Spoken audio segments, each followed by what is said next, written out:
राष्ट्रिय फोटो पत्रकार समूह नेपालले आयोजना गरेको फोटो प्रदर्शनीको आज दोस्रो दिन यहाँहरू हनुमान ढोका परिसरमा यो फोटो प्रदर्शनी भइरहेको छ र यहाँ देख्न सक्नुहुनेछ।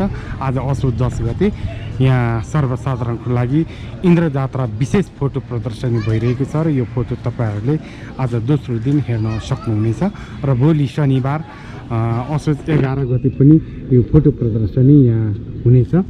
आएर इन्द्रजात्रासँग रिलेटेड विशेष फोटोहरू यहाँहरूले अवलोकन गर्न सक्नुहुनेछ।